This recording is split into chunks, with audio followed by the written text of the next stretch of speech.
Hello, everyone, and welcome to our newest project, Wisdoms of Wellness, or WOW for short.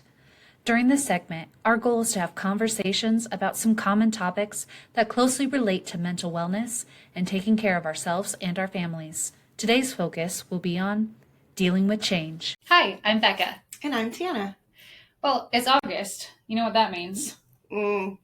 Back to school. Back to school, which means everyone is transitioning and changing and new schedules and everything around us feels a little bit chaotic. Yeah, So, a little bit.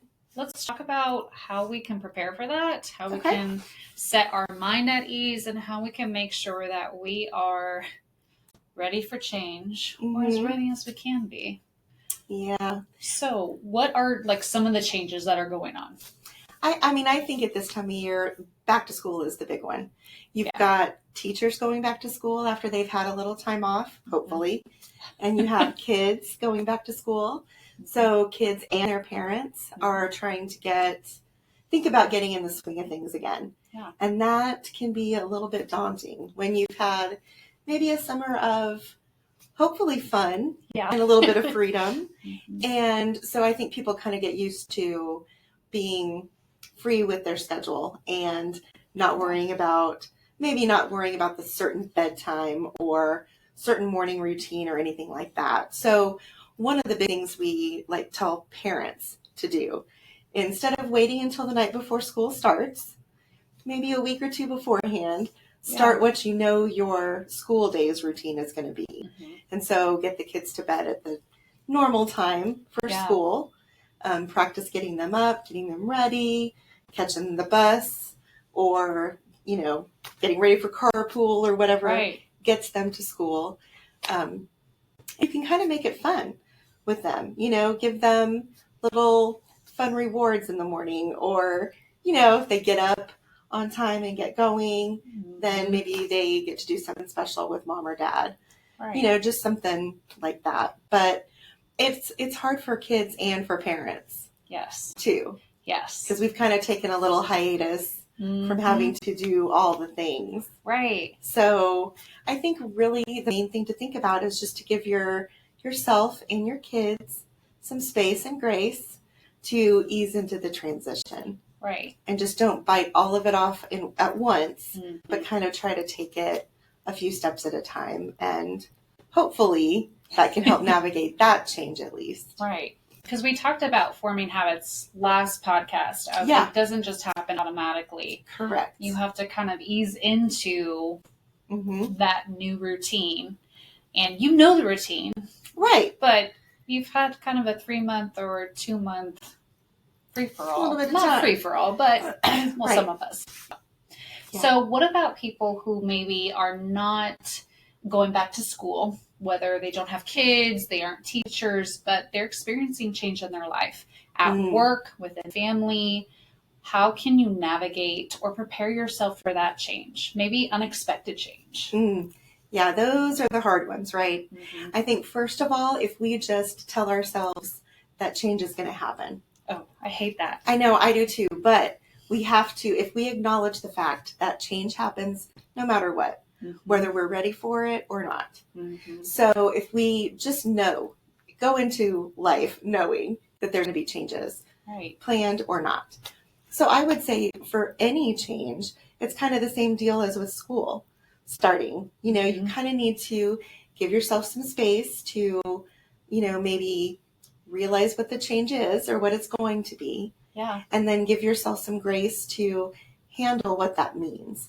Yes. And so for some of us, it can be a loss of control that kind of gets us. Yeah. So if our schedule is suddenly out of our control, or, something big is going on and we need to find a new normal or a new happy medium. Right. Then we just need to kind of give ourselves the grace to do it. And we might need to practice different ways to make it work for us. Right. I think it's important to remember you don't have to do it one way and expect that that's going to be the way you do it forever. Right. I think sometimes we need to try it a few different ways, if you can think of that ahead of time, and just try to see what works best for you, what works best for your family, and what feels better to you. Right. Because the whole point is try not to raise the anxiety, right? Mm-hmm. We want to try to bring that down a little bit. Right. And then pretty soon, when we've made the change or the transition, and we've found a way to do it in a more healthy or helpful way for us and for the people around us, then we can start creating those new habits, like we talked about last time. But it takes a minute to get there.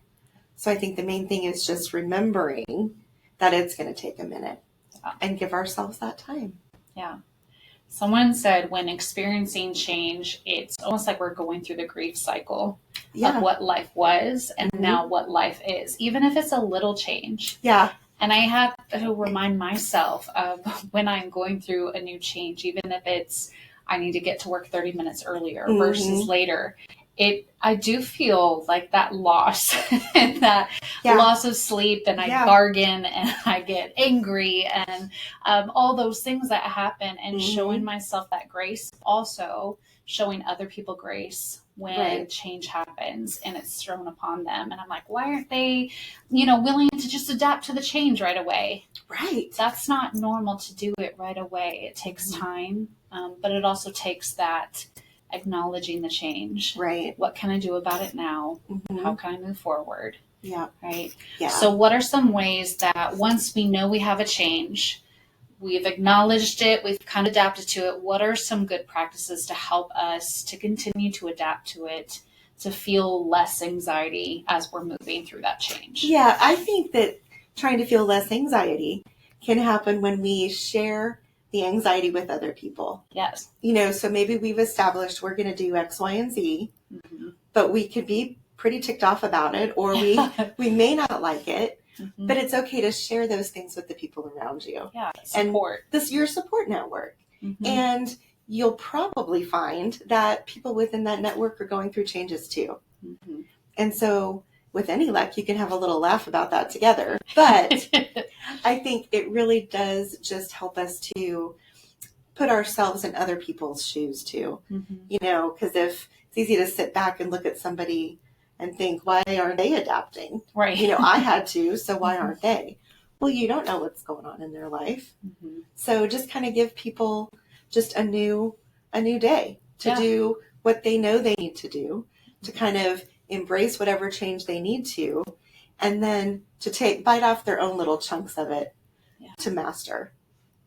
And then we'll get there. Yeah. It might not be pretty, but we're going to get there. Yeah. We'll get there eventually. Yes, exactly. Love that. Okay.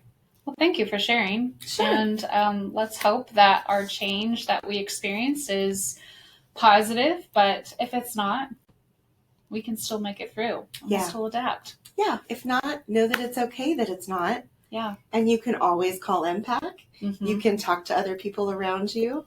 Just utilize the resources that you have. Yeah. Because everything's there for us to utilize and use for support. Yeah. Love that. Yep. Okay. All right. Well, thanks. Bye-bye. It's time to wrap up for today. Thank you so much for joining us. Please remember that Empac is here as your employee assistance provider, and all of us here are dedicated to our mission, which is believing that healthy, well-balanced people make thriving companies and strong communities. By leading with service, compassion, and partnership, we want to invite you to contact us to learn more and to get ready to thrive.